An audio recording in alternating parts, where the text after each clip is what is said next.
আজকের এই ভিডিওতে আমরা পাস্ট কন্টিনিউয়াস টেন্সের বিষয় নিয়ে আলোচনা করব।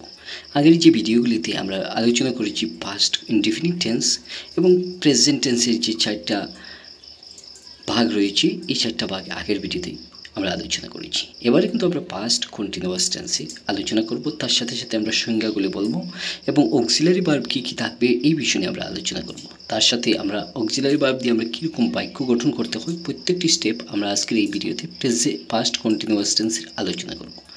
তোমাদেরকে একটাই জিনিস আমি ছাত্রছাত্রীদেরকে বলছি, তোমরা যদি আগের ভিডিওগুলো না দেখে দেখো, সরাসরি তোমরা প্লেলিস্টে গিয়ে আগের ভিডিওগুলি দেখে নিতে পারো।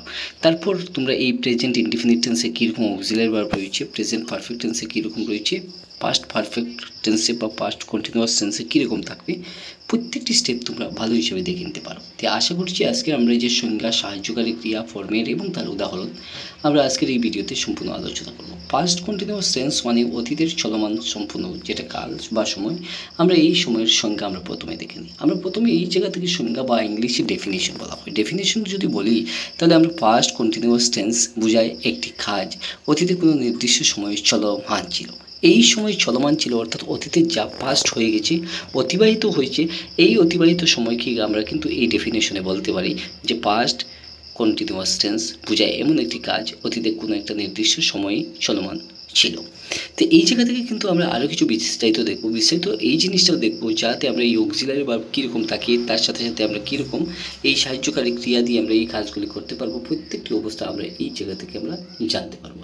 তো এইখান থেকে আমরা ডেফিনেশনটা আমরা বুঝতে পারলাম, এই ডেফিনেশন ঠিক আছে। এই ডেফিনেশন থেকে আমরা সরাসরি আমরা নেক্সট স্টেপে চলে যাচ্ছি।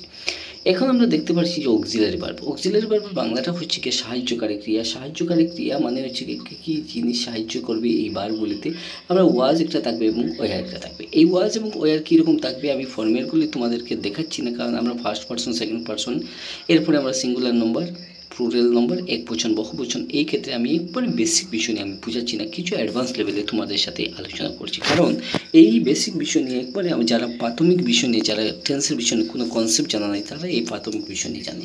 আমরা কিন্তু এই ওয়াজ যেটা রয়েছে, এই ওয়ার যেটা রয়েছে, প্রত্যেকটি অবস্থা আমরা অক্সিলারি ভার্বের সাথে কীরকম আইএনজি যুক্ত করব, প্রত্যেকটি অবস্থা আমরা আজকের এই ভিডিওতে আলোচনা করব। আমরা দেখা মাত্র বুঝতে পারলাম যে এই জায়গা থেকে আমরা ওয়াজ এবং ওয়ার এই দুইটা জিনিস আমরা অক্সিলারি ভার্ব আমরা দেখতে পারলাম, অর্থাৎ আমরা এই জায়গা থেকে আমরা এই ওয়ার এবং এই ওয়াজটা আমরা পেয়ে গেলাম। সাবজেক্টের পরে যে সাবজেক্ট অনুযায়ী ওয়াজ এবং ওয়ার ভার্বের সাথে আইএনজি যুক্ত করতে হয়, আমরা কীরকম করতে হয় আমরা একটু দেখে নিই, ঠিক আছে। আমি যখন ডিটেলসে বলবো তখন তোমাদের আরও কনসেপ্ট ক্লিয়ার হয়ে যাবে। তোমরা বেশি বেশি ভিডিওগুলি শেয়ার করবে এবং চ্যানেল যদি ইউটিউব চ্যানেল থেকে দেখো তাহলে তোমরা চ্যানেলটি সাবস্ক্রাইব করে রাখতে পারো, বেল নোটিফিকেশন বেল অন করে, যাতে প্রতিদিন নিত্য নতুন ভিডিও যখন পাবলিশ করা হবে তোমাদের কাছে নোটিফিকেশন চলে যাবে। এখন আমরা সরাসরি চলে আসছি যে ফর্মেটের স্ট্রাকচারগুলি রয়েছে, যে অ্যাফার্মেটিভের কীরকম হয়, নেগেটিভে ইন্টারোগেটিভ কীরকম হয়, এটা একটু ডিপলি কন্ডিশন। অর্থাৎ আমরা এই ডিপলি কন্ডিশনে আমরা যাচ্ছি না, কারণ হচ্ছে ওয়াজ কোন সময় অ্যাফার্মেটিভ থাকবে, কোন সময় নেগেটিভে ন বসবে, কোনো সময় ইন্টারোগেটিভ প্রশ্নবোধক আসবে, বিভিন্ন রকম প্রশ্ন আসবে। তখন আমরা প্রত্যেকটি স্টেপ বাই স্টেপ যখন আলোচনা করব এই বিষয়ে আমরা ডিটেলসে কথা বলবো। আচ্ছা, আমরা আজকে এই জায়গা থেকে আমরা এই এক্সাম্পলগুলি অর্থাৎ উদাহরণ যেগুলি রয়েছে, উদাহরণগুলি আমরা প্রত্যেকটি অবস্থা আমরা এখান থেকে দেখে নিব। এরপর আমরা এই জায়গা থেকে আলোচনা করে তার সাপেক্ষে আমরা বাকি আলোচনাগুলো করব। প্রথম আমরা এই জায়গা থেকে দেখতে পারলাম, এখান থেকে আমরা দেখতে পারলাম এক নম্বর যে আই ওয়াজ রিডিং এ বুক, আমি একটি বই পড়িয়েছিলাম। কখন? আমি অতীতে পড়িয়েছিলাম, ঠিক আছে। তার সাথে সাথে আমরা দুই নম্বর আমরা দেখলাম যে দে ওয়ার প্লেয়িং ফুটবল, তারা ফুটবল খেলেছিল কিন্তু অতীতে খেলেছিল। এরপর আমরা তিন নম্বর দেখতে পাচ্ছি she was not watching TV, say TV দেখেছিল না, সেই সময় দেখেছিল না। এরপরে আমরা একটা জিনিস কিন্তু এই জায়গা থেকে আমরা একটা ইন্টারোগেটিভের একটা সেন্টেন্স আমরা কীরকম দেখবো আমরা একটু দেখে নিই। যখন আমরা অ্যাফার্মেটিভগুলি দেখছি তখন একটা ইন্টারোগেটিভ বললে তখন আমাদের কনসেপ্টগুলি ক্লিয়ার হয়ে যাবে। আমরা ওয়ার ইউ স্লিপিং, তুমি কি ঘুমাচ্ছিলে, এই জায়গা থেকে একটা প্রশ্নবোধক, যদি প্রশ্নবোধক না থাকে এবং বাক্যগুলো এরকম থাকে তাহলে সম্পূর্ণ বাক্যটা ভুল হয়ে যাবে। কারণ হচ্ছে কি ইন্টারোগেটিভের মেইন উদ্দেশ্য হচ্ছে কি কিন্তু প্রশ্নবোধক থাকা, এই প্রশ্নবোধক যদি না থাকে তাহলে সম্পূর্ণ বাক্যটা কিন্তু বিফল হয়ে যায়।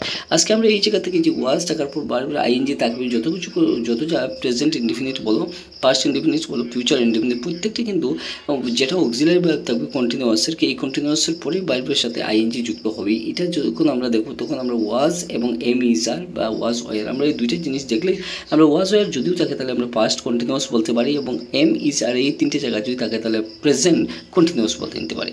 এখন আমরা এই জায়গা থেকে প্রত্যেকটি উদাহরণ দেখলাম, তার সাথে সাথে আমরা এইগুলির সংজ্ঞা বুঝলাম, তার সাথে অক্সিলারি ভার্ব কী কী রয়েছে, অ্যাফার্মেটিভ নেগেটিভ এবং ইন্টারোগেটিভ কী কী থাকবে প্রত্যেকটি অবস্থা আমরা দেখে নিয়েছি। আজকের এই সাহায্যকারী ক্রিয়া কী কী রয়েছে আমরা এই জায়গা থেকে দেখতে পারলাম, তার সাথে আমরা সংজ্ঞাগুলো দেখলাম। আজকের এই ভিডিও তোমাদের কেমন লাগলো ভিডিও নিচে কমেন্টে নিশ্চয়ই জানতে বলবে না। আমরা এই তোমাদের মতামতগুলো দেখে নতুন নতুন ভিডিও বানাতে তৈরি হব। ধন্যবাদ।